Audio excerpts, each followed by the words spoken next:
I'm Rob, And I'm Mike. and this is Let's Get Ethical.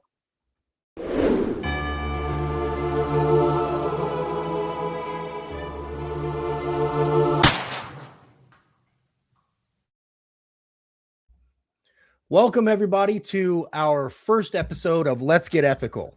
My name is Mike Sheehan. This is Rob Fishwick with me today, and every day. And we just have a passion for ethics. And we want to start with who we are. So, Rob, why don't you go first? Give us a little background on yourself, Rob. Hey, Mike, thanks a lot. Yeah, it's awesome to be co-hosting something that we are absolutely so passionate about. So a little bit about me. What's interesting, Mike, is I live up in the Northeast. I'm from New Hampshire. I've been a respiratory therapist now going on 30 years, which is absolutely crazy. I've done a lot in the profession. I've been very, very lucky. I've worked in community hospitals. I've worked in academic medicine, worked in the neonatal intensive care unit, pediatric ICU. I've had the privilege of getting to fly in cool helicopters around Vermont and New Hampshire, taking care of sick babies years ago. I've even worked in the pulmonary rehab environment, which is absolutely amazing.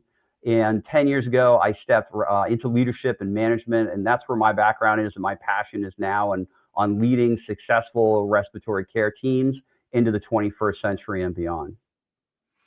That's awesome, Rob. And so Rob's in leadership and management. I'm in education. And I've been doing this for almost 30 years as well. Started in 1996 to be exact. I've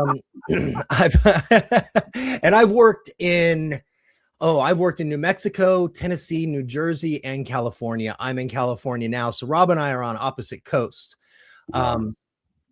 But in my years, I've been I'm a neonatal pediatric specialist. But what I do now and my passion is education. I run both bachelor's degree and associate degree programs in Southern California. But what's most important is that Rob and I both share this passion for ethics. And if you're from California, you get ethics all the time. So you just get ethicked out. But at the same time, there's so much to ethics that we don't actively explore. And Rob, I think you'd agree that we don't explore ethics enough. I agree with you 100%. And the more that you and I have come to talk about morals and ethics, and we've deep dived into this, even at the academic level, right, of training our respiratory therapists, our future. There's about this much they get taught about ethics for a subject that is wide as the Grand Canyon. It's the foundation on everything we do. Right, and as deep as the Marianas Trench, right? 100%. 100%. Like you said, ethics is in every single aspect of our lives. It touches us all the time. It touches us in healthcare every single day. And we're always called upon, right, to make ethical decisions and moral decisions, to always do the right things. Just like we talk about when we travel across the country, speaking at conferences, those are the things that of the many things we focus on how every single day we're called upon to make right and just decisions. And not just as healthcare providers, but as individuals in society. And so when we talk about ethics, you might think that this is going to be short-lived, but it can't be. There are so many different aspects of ethical behavior in the hospital, out of the hospital, at the bedside, in leadership, ethics committees. And there's so many different pieces that Rob and I are going to begin to explore all of these. And on many of these podcasts, what we're going to do is we're going to present a scenario. Some of them we're actually going to have guests, and we're going to talk to the guests about ethical issues, and we're going to really try to dive into ethics as much as we can. And while it might seem boring, sit tight. It's not going to be boring. No way. The point of ethics isn't to tell you what's right and wrong. The point of ethics is to listen, hear, understand where our differences are, so that as people, as healthcare professionals, not just in respiratory, but nursing, physicians, everywhere, we can begin to understand where someone else is coming from, so that even though we disagree, and you're going to see some of that, I think, today, even though we disagree, we can still find that common ground that is focused on the patient's best interest. Do you agree, Rob? 100%, Mike. I think you bring up a really good point when we think about ethics, is that it's okay if you and I, or me and somebody else, or you and somebody else, that we disagree. That's okay. We're Sometimes I think it's necessary. I agree, and I agree 100%. We all come to the table with a different set of morals, and like you and I talk about when we talk about the common morality, is we all come to the table from different cultures and religions and regions, and all those differences, they transcend ethics and morals, but they all make us who we are. And it is okay Absolutely. to disagree as long as we can find a level of common ground that best, again, serves in the best interest of the common good. Yeah, and I think that common ground is the patient. And oftentimes it Yes. starts with just having compassion and Uh, empathy. Agreed. And that becomes the foundation on which everything else we do is built. So, without spending too much time talking back and forth, why don't we jump into a scenario? Dude, I love that idea. Yeah, That's what we're here for. yeah. We So want let's to do it. give a little background for everybody. Like Mike said, we're going to present some scenarios. And while we are respiratory therapists, we invite everybody to come and join and listen and participate. We're not just focusing on RTs.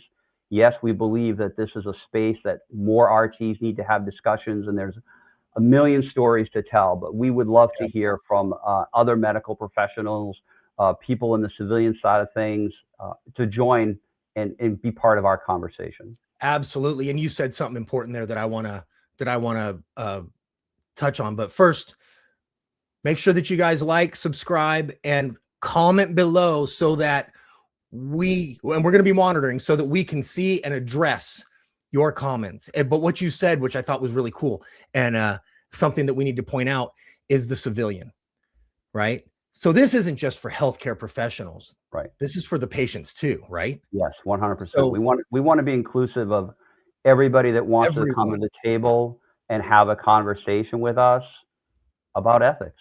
Yeah, so make sure you guys hit that like and subscribe button below so that you know when our next episode is coming out. But I'm gonna do this. And Rob, would you run them through the scenario? I know we have a detailed scenario. These are the bullet points, but let's go through it. All right. So again, we're opening up. We're going to come right out of the gate, man. Oh, We're yeah. going to hit you hard, fast, and heavy. Absolutely. So our scenario encompasses a 27-year-old female. She's pregnant, approximately 17 weeks of gestational age. Her and her husband, they have a small child at home. The husband is home with her and witnesses her arrest. She has a cardiac arrest. He initiates bystander CPR the minute he realizes he doesn't have a pulse, dials 911. It takes the first responders approximately 10 minutes to arrive. They continue the resuscitative efforts. She's taken to a local hospital where an additional total of 25 minutes of CPR and ACLS go by when they finally receive return of spontaneous circulations, or ROS. So they take her to CAT scan, and the CAT scan shows that she unfortunately has suffered a massive spontaneous intracranial hemorrhage. She gets admitted to the intensive care unit. 2 days later, they do a continuous EEG, and unfortunately, the EEG shows that she is brain dead, and they declare her as such. However, based on continuous fetal heart rate monitoring and ultrasound, the infant appears stable, when actually there's some fetal movement noted. So the question that comes up is, what is the moral and ethical course of action that should be taken for this woman and for her unborn child? Yeah, I mean, do we remove support because she's brain dead? But knowing that removing support will not just cause her death, but the death of the child, right? What are your initial thoughts, Rob? Where do you go with this just initially? Before, and don't go too deep yet.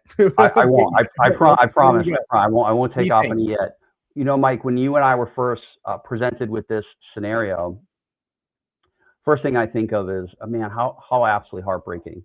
this scenario is for everybody and anybody who's reading this and listening to us right now. A young mother has a massive intracranial hemorrhage, and the outcome is just not going to be good. It's challenging for everybody, for providers, nurses, respiratory therapists. What is going to be the right thing to do? Do you remove mom from life support, knowing that it's going to result in her death and the death of her child? Do we propose that we keep her alive? Do we allow the infant to develop, for example, to a reasonable gestation at age at which the baby could be delivered by C-section? There's a million things that go through my head, Mike, and there's a million questions I think that you think of and I think of at the same time, and everybody in the audience is probably going through the same thing. And a really quick caveat, when we present these scenarios to you, they're going to be one of three different things. They're either going to be something that Rob and or I have dealt with clinically. So they're going to be real life, something that's in the news, or something that someone else has brought to us that they've dealt with. And so I want to give a quick shout out to JJ Valdez, JJ the RT. It was JJ who brought this scenario to us. And Rob and I really gravitated towards it. And to be quite honest, we argued over it just a little bit. And then we very quickly stopped arguing because we wanted to save that argument for, and not a negative argument, but a debate on certain things. And we wanted to save that conversation for this. So we have a 27-year-old pregnant female. She's married. Baby's 23, 24 weeks gestation. I'm sorry, baby was 17. Forgive me. 17 weeks. 17 weeks gestation. And she's now brain dead. And we have to make a choice. And by we, I don't mean we. We have to discuss the most important person who has to make this decision. Mm-hmm. And that's the next of kin. That's the husband that has 100%. To make this decision. So Rob, what do you think? Do we remove support? Let's just do a yes or no for right now. Do we remove support? Do we remove support and allow mom and baby to pass? What do you think? It's a hard question. Yeah. Did you see the pause? Did you see the pause that I had there? Yeah. It touches me, man. It touches my morals. It touches my ethical values, as I know it does to you as well. I can't give you a yes or no. Isn't that crazy? I can't give you a yes or no answer. And that's interesting to me because to me, we both Rob and I are married. We both have kids. Yeah. And so, and many of you are married with kids or not married with kids. And you begin to think of this not as a healthcare professional anymore, but as a human being. Yeah. As a husband, as a wife, if it were your husband, as a dad, as a brother, sister, kind of, what kind of choice do you make? And some of you might be thinking, and I credit you for thinking that. Some of you may be very quick to go to your answer, and you might be thinking, do this or do that, done. But really empathize and put yourself in that spot. This husband has to make a choice now. Yeah. He has to make a choice. Do I let my wife and my unborn baby go and spare my wife anything that might be going on? Because let's face it, we honestly don't know what's happening. Brain death means that we don't see any signs, but I don't really know what's going on. I'll be honest. I have no idea. No, what do we really know? Some might say I'm brain dead, but here I am. I don't know. I don't mean to make light of it. I certainly don't mean to make light of it. But or does he let mom and the baby go, or does he keep mom alive so that baby can grow to a point where that child is viable? And Rob, let's be honest, that point is 23, 24 weeks. We might push it a little earlier Yep. these days, with technology, but let's go with the 23, 24 week gestation for now. We could argue that. That's 7 weeks. Yeah. So That's 7 weeks that mom has to sit in that bed, supported by a mechanical ventilator, brain dead, while and that's 7 weeks dad has to go through saying goodbye. Yes, There's so many different things. And Rob, I'll bet as a leader manager, you have another take on this. So, I know it. I'm giving it to you because that's your position. I totally understand it. If you took it from the standpoint of utilization of services and consumables and staffing and stuff like that, sure, you could definitely look at it that way. But I think even from the leadership perspective, I wouldn't look at it that way. I am really, my heart would bleed, obviously, for this dad, for this family. Is 23, 24 weeks, the right? How 7 weeks is a long time. Yeah, sure is. What is the burden that the family and the dad has to face when they reach, because at some point you're going to reach the precipice of which we're going to take the baby via cesarean section. And then at what point now are we asking the dad to, again, make a decision now to withdraw support? Right. What about, I think, from a leadership perspective too, is how do I support, let's say this is happening at my hospital and it's my team of RTs and my team of the nurses and the providers that for 7 weeks have to provide care, knowing, of course, at some point we're going to withdraw support. So what is the overwhelming burden of moral distress that the people in the healthcare team face?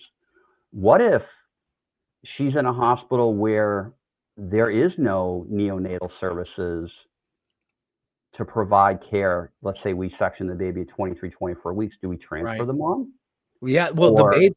So that's an interesting question. I didn't mean to cut you off, but that's an interesting question because you bring that up. And what if we are in a level 1 care? And I mean, we need at least level 2, probably level 3 or 4 for this baby. I would probably say more level 3 or 4. 24 weeks. Yeah. And you and I know from working in the NICU, we're going to need high frequency ventilation. We're going to need surfactant replacement therapy. Yeah. We're going to need a specialized team to take care of that baby when the time comes to deliver it. The other side of it is, how do we protect mom, let's say, from sepsis, skin breakdown, secondary infection, ARDS, ventilator-associated pneumonia, ventilator-associated events, ventilator-associated events. So there's a whole additional myriad of potential complications that we have to think about just with mom and keeping her hemodynamically stable and alive so that this infant can reach a point at which we say, is this viability or is it not viable? Right. It's a burden, isn't it? And the more that you and I sit here and talk about this, it's funny. You and I, the harder it becomes about 50 times. Yeah. But when the push comes to shove, it's a heavy burden to bear. 100%. Yeah, it sure is. Mike, interestingly, if you don't mind me throwing in a little something, I did a little research because I was curious about something in the United States. I've never in my 30 years had to take care of a mother in this situation. I don't know if you ever have. One time. Okay. One time, but if I'm being honest, I think I was in the ICU. She was someone else's patient, so I didn't have to deal with, but we did have the situation. So I did a little I went back and I was curious. So I went through and I did a little research, and I hope I'm going to just kind of share it with our audience. Let's do it. Between 1982 and 2010, let me just ask you, Mike, between 82 and 2010, how many cases like this do you think there were reported worldwide in which a brain dead pregnant woman was kept on life support with the goal of sustaining the pregnancy until delivery? Here. How many? Oh, I didn't study. I would say so I'm gonna give you two answers. Sure. I'm going to give you the answer that I think I'm supposed to give, but then I'm going to give you what I really think. I'm going to say well under 1,000, but what I really think is probably less than 100. So I'm going to tell you that your second answer is correct. Okay. With the So my literature, real answer is right. so it's under 100. It's actually 30 cases worldwide Oh, between that's 1982 and 2010. that's way under. That's not under. That's under 50. That's My under God, 50, really? right? Under 50. Oh, interesting. And in those same cases, 12 infants were delivered via C-section after extended support and survived the neonatal period. Crazy, right? Yeah. And there's some mix in the literature there. So one case suggests that there were only 11 cases in the English language literature. One says that maybe there was 12 between So 79 and 2010. let me ask you a quick question Yeah, about that. buddy. Yeah, So 30 cases worldwide total, but only 11 or 12 were where the baby was delivered. correct. Do we know what happened in the other 18? We do. So specifically, the decision was made to withdraw support on the mother, Oh, either specifically because the baby was not at a stage of being viable. Some of them were delivered. So again, 12, only 11 to 12 survived the neonatal period. okay. So some of them perished. Some of them were not at a point at which they were actually viable. And there are actually three interesting cases that made huge news in the United States between 2005 and 2025. And you may remember some of these, and some of you in the audience listening to us right now might remember Susan Torres. She was kept on life support, and the baby was delivered, but the baby later died. Then in 2013, there was a young woman by the name of Marlise Munoz. She was brain dead. She was kept on the ventilator due to pregnancy, and a big legal battle ensued. And I think this was in the state of Texas about that. And most recently, in 2025, in the state of Georgia, there was a woman by the name of Adriana Smith, and that really too it created a huge turnover as far as, and I'm not trying to be political, but what defines abortion, what defines when life starts, and how do healthcare systems manage and take care of these specific types of cases. So, so now I don't want to say when JJ said this was, because I'm worried you might have said her name, and that concerns me a little bit because I certainly don't want to call anybody out. But what do you think? So, from a risk benefit, beneficence, non-maleficence standpoint, right? Since we're talking ethics here, I'm actually really, go ahead. I'm going to let you finish, but I'm really excited that you brought that up because it's going to lead into something really interesting. What is? I mean, I'm going to ask your opinion, right? And for everybody listening, or watching, this is not for Rob or me to tell you what to think. This is something where we are all going to have our own opinions. But Rob, I'm curious from that, just thinking beneficence, non-maleficence, what's the right call? I was thinking of the same thing. I was focused upon our four pillars that we talk about. And you said beneficence, non-maleficence, autonomy. And I don't think that justice fits into this window, but definitely beneficence and autonomy. Well, I think justice does fit in a fair and equitable treatment of patients. Yeah. All right. You know what? That is absolutely fair. That is absolutely by proxy, fair. That baby is that child in utero, that fetus is a patient, just by proxy. Yeah, I don't disagree with that. So, I think ethical decisions for prolonged somatic survival for a brain dead pregnant women, it does take on several views, like you were just talking about. And I believe that decisions are often influenced right by the gestational age of the fetus at the time the woman sustained the injury, the beneficence and right to life for both the mom and the fetus because they both have a right to life. That guard, that probably sways the ethical argument. If prolonging the life of the mother is likely to have a positive outcome on the fetus, well, could it be considered ethical? Yes. If we draw specifically on the principle of beneficence.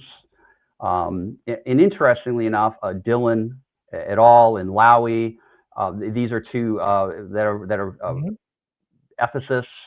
They proposed that they actually created an interesting rubric that I was reading about whether or not to offer life support to a pregnant, brain dead woman.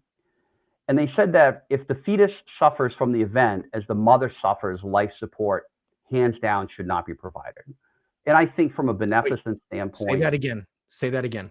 If the fetus suffers from the event as the mother suffers, life support should not be provided. Okay. Do you agree with that from a beneficence standpoint? That's hard to say. Okay. So let's define the fetus suffering, right? We're looking at fetal heart rate, fetal movement. We're looking at non-stress tests, right? We're saying that if the infant were to suffer, the fetus suffers. Let's say the mom had a significant hypoxic event. The baby suffers a significant hypoxic event. But we don't know if we can't determine without doing amniocentesis and sampling. We can't really determine if the baby in utero has had a significant hypoxic event. And we know that in utero, generally most references will say the best PO2 the baby has is about 40, 43 millimeters of mercury anyway. Fetal hemoglobin, with its increased affinity, helps with that and helps oxygenate the baby. So we have to define that. So let's say that you and I can both agree that we are definitely not experts when it comes to the development of an infant. Yes, we are respiratory therapists. Yes, we know a lot. But let's just say, for whatever the scenario is, if the fetus were to suffer and the mother suffers, don't you think it's reasonable not to provide continued life support? I honestly don't know, because to me it needs to be quantified. Okay. Because I'm going back to we can't easily determine that. Now, if in a non-stress test we find fetal heart rate is consistently low and there's no fetal movement, or if there's fetal death internally, we can identify those things, and that I get. And without guessing, I imagine that when the authors came up with this algorithm, that was likely what they were alluding to. Yeah, they would have to be alluding to a non-stress test where we're just using ultrasound to kind of determine. They have to be, or unless they were going further. I didn't read the article, so unless they were going further to do an amnio and sample some cord blood in utero, I don't know how you quantify that, but I would say that there is a point, right? So to answer your question, absolutely, I don't know the point. Because the parent in me wants to do everything we can, obviously for the fetus, if there's a chance. And so I guess define percentage, and we've had this conversation in front of several groups at this point, and we always disagree, because to me, if there's a 1% chance, that's a chance. And I don't know. I really don't know. But where I'm sorry, I think I muddied it. Where were you headed with that? No, that's what, Mike, the whole reason that we invested in this podcast was to have a conversation about ethics. Like and that's and that, to our audience, is exactly what we want to have, and that's what we're having. Interestingly enough, let me add an additional point that the authors kind of said about their algorithm. pregnancy before 24, and this is going to muddy this even more. Sweet. Pregnancy before 24 weeks gestation, life support administered to the mother for the sake of fetus should not be provided. They made a very definitive statement. Very definitive statement. And again, we're having a conversation on beneficence. Yeah.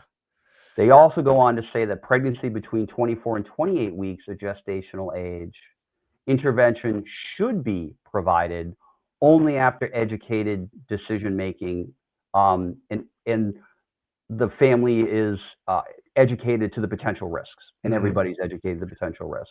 So let's, if I may, muddy it a little more. Let me just muddy it just a little bit more. There may be a very reasonable argument for this happening at 8 weeks gestation versus 17 weeks versus 24 weeks. And at 17 weeks with this patient, and again, ladies and gentlemen, this is a real patient. At this point, at 17 weeks, that's a real hard decision to make. And this is a great spot. Can I tell you what the husband decided? Not yet. Okay. Not yet. All right. I got more.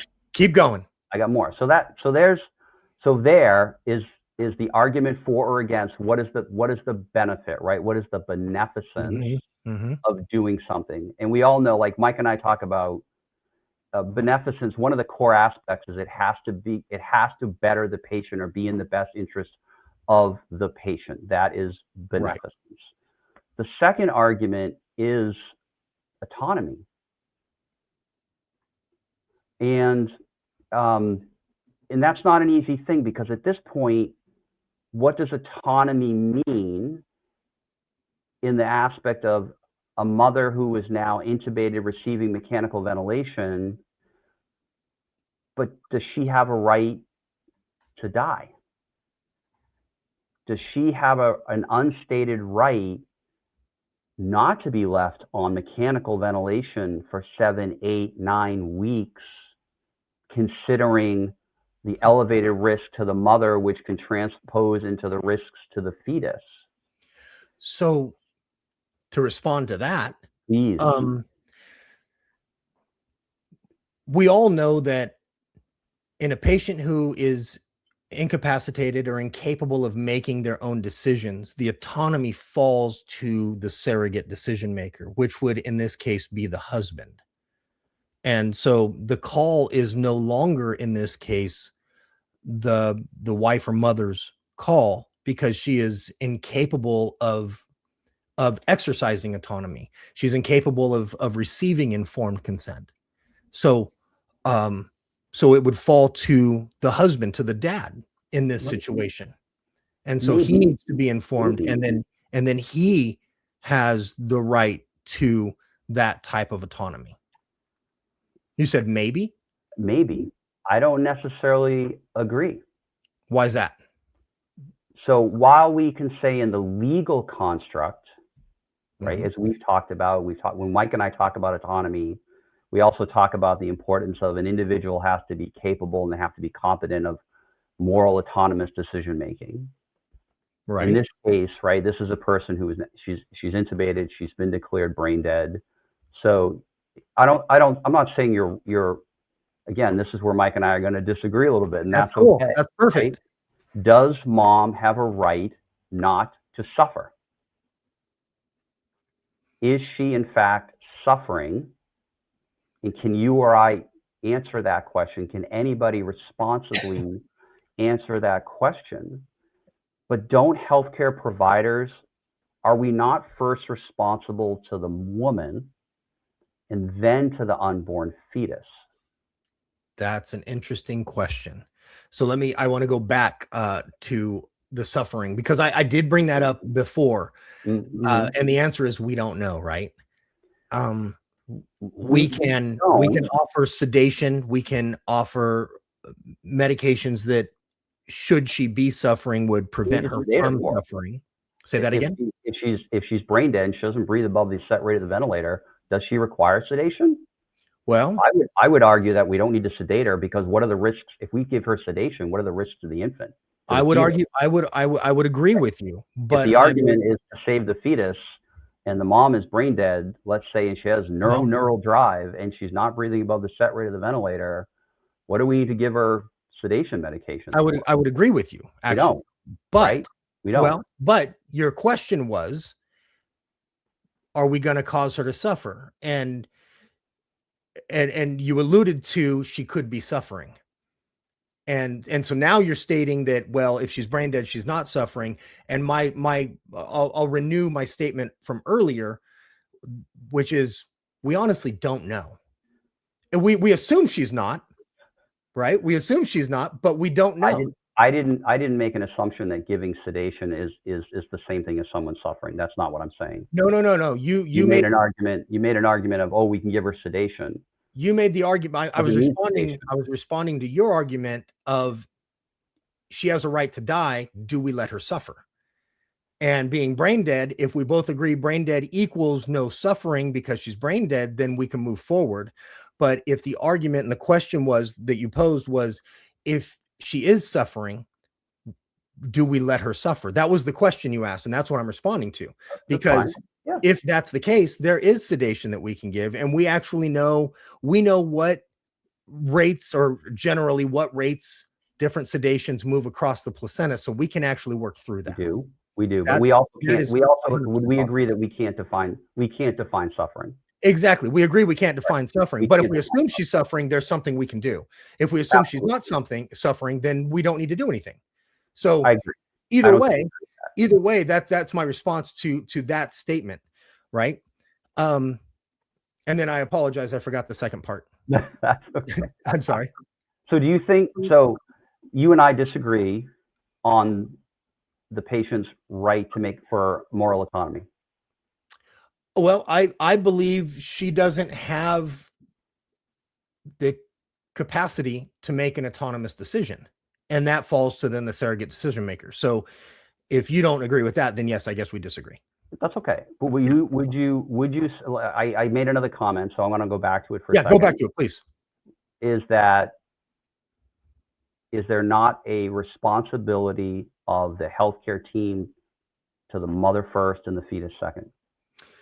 So and that's the one I wanted to respond to, because when life is on the line,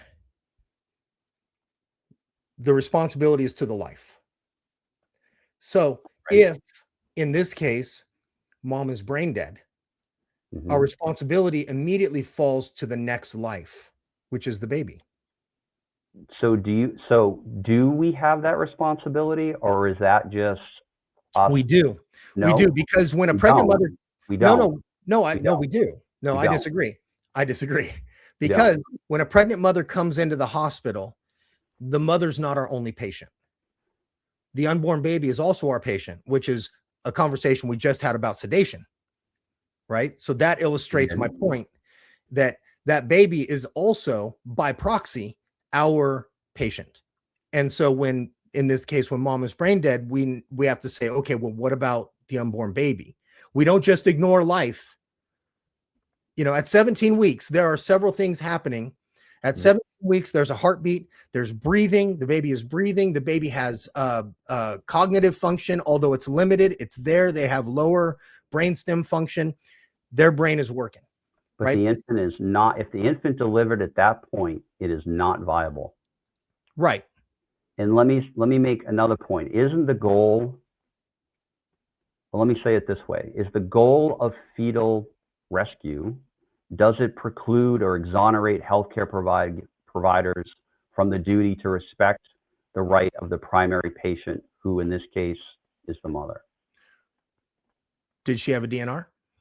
Did she have a living will? Of course, she didn't have a DNR. We don't know that. So we're guessing. Yeah, we're guessing.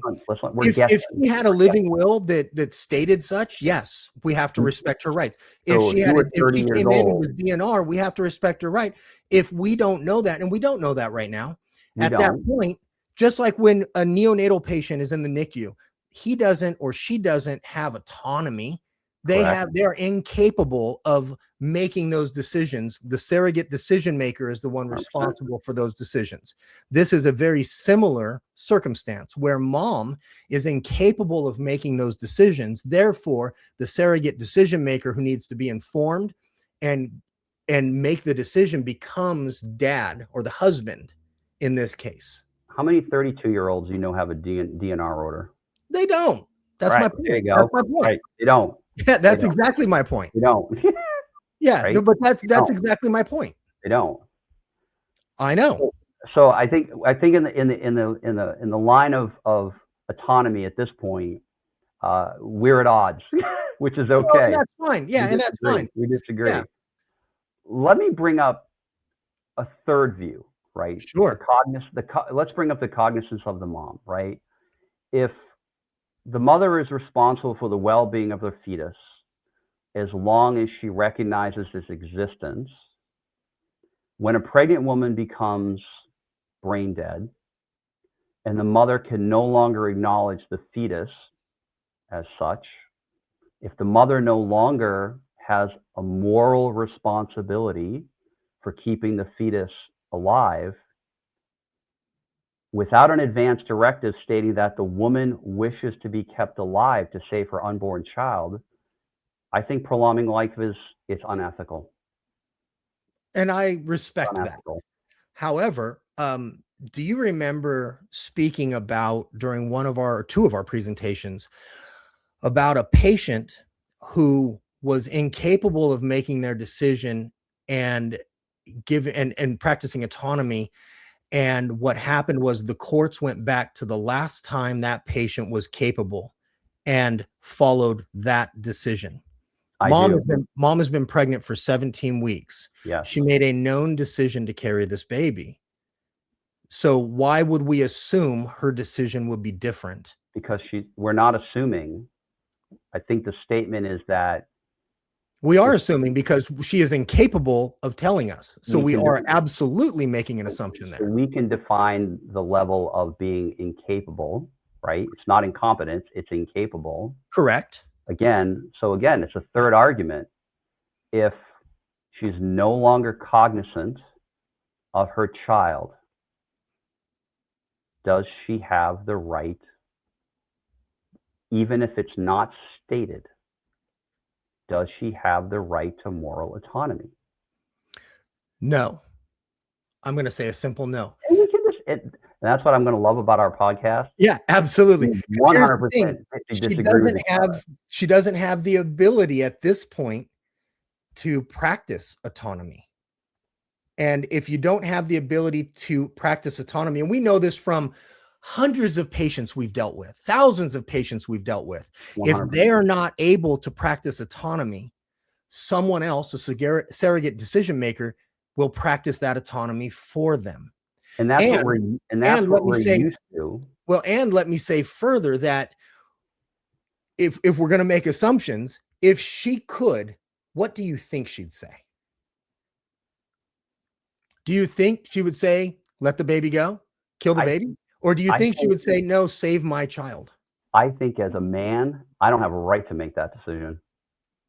Oh, all right, now we're getting a political argument. I went there. No, we're not going to be, I promise you, we're not going to be political, but I got to get that out there, right? I disagree. That's disclosure. I don't get to make that. I don't get to make that statement. I have kids. I was there. I was part of their entire lives. And I was part of conception. I was part of birthing. While I didn't carry them, those are my kids. And I had a right to make a decision about them 100%. I don't agree with that. Now let's get away from the political stuff. We don't want to go crazy political. We want to focus on this. But you and I, right? You and I, we're both dads, right? We've both been there. We know 100% what that feeling is. Like, man, when you hold that baby, right, first time, absolutely. We absolutely know what that feels like. This is a good example of how wide and deep this conversation of ethics and morality is. It's huge, right? It's huge. Yeah, absolutely. And it happens in every scenario. And I love this conversation, but I think it's time I told you Dad's decision. All right, let's hear Dad's decision. Dad chose to keep Mom alive until the baby was viable. And that baby was born. Now, I don't know the outcomes. But again, I know where this happened. So I'm worried you might have said the name. So I don't want to give any more information than that. Nope. Dad made that choice as the surrogate decision maker, to keep Mom alive until the baby was viable and deliver the baby.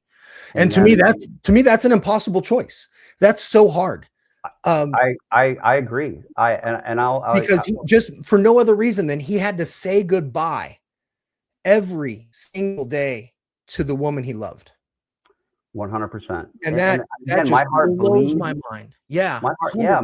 My heart bleeds for anybody put into that situation that has to come in every single day and emotionally deal with that burden. Yeah, absolutely. And there are ethicists, right? There are ethicists, there are, right, people much smarter than you and I who ethicists and internal review boards and ethics committees, and lawyers and judges, et cetera, that have to weigh all of these things 100%. Right.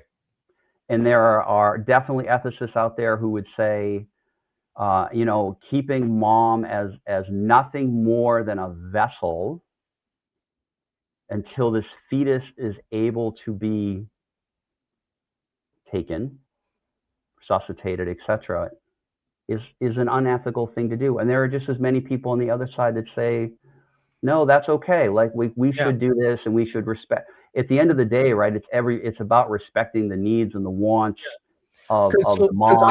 I would argue that Mom already made the choice to be the vessel.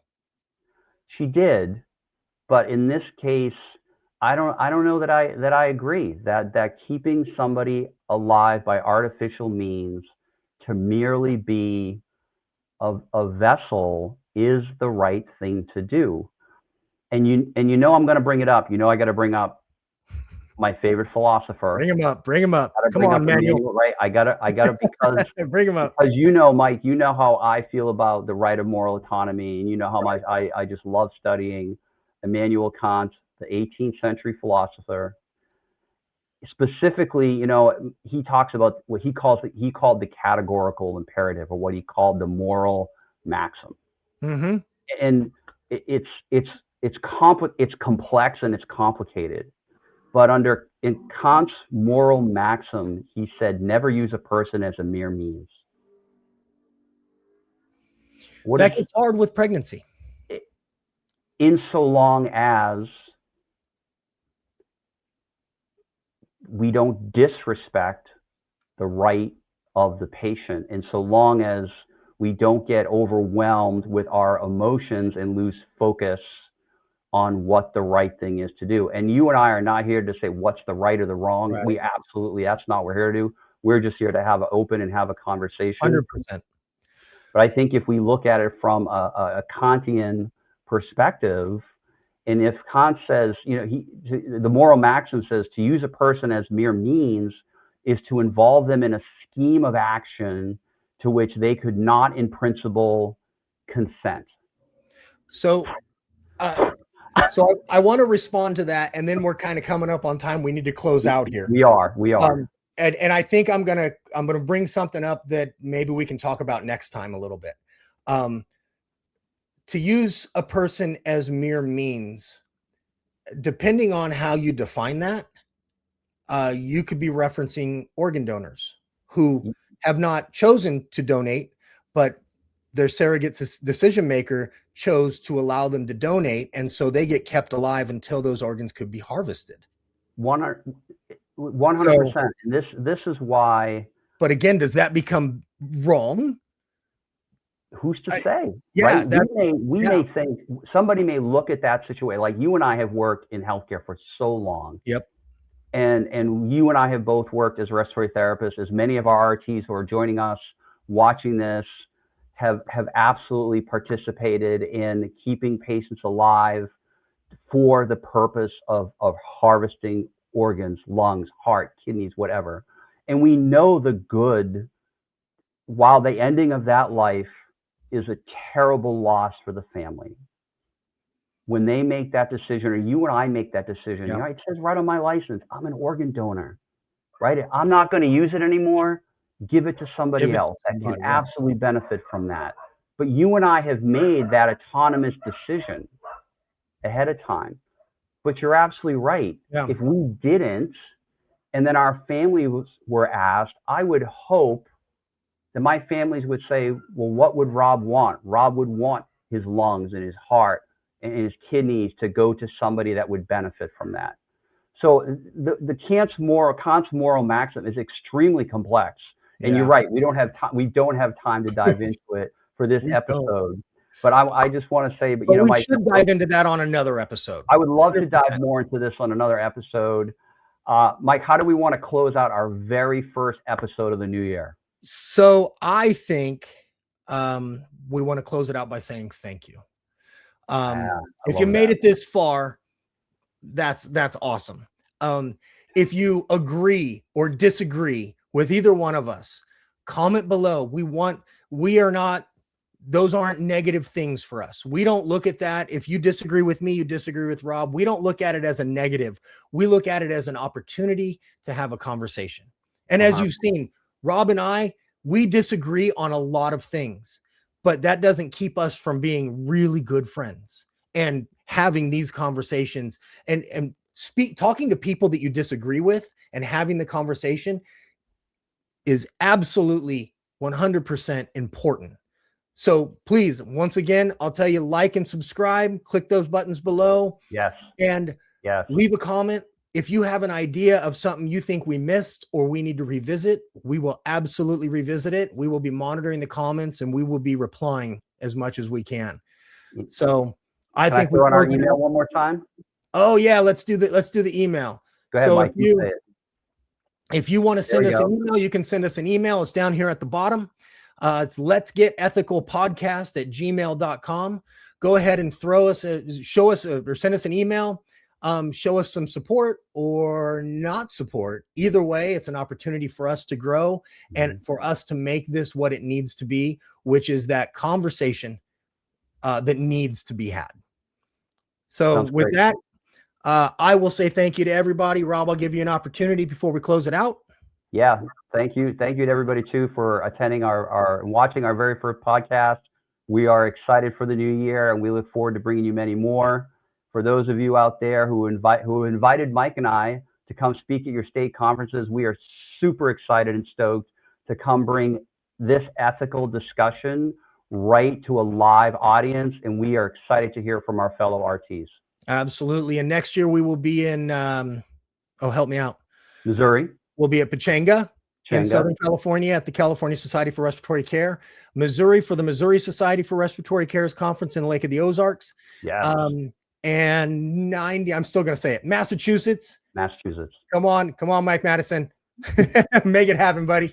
Yeah. And we're looking at more. We invite you to come out, get involved in the conversation. Please. Because without you, this conversation doesn't work. So 100%. Have a great day, everybody. And we will see you guys next time on Let's Get Ethical. Yep.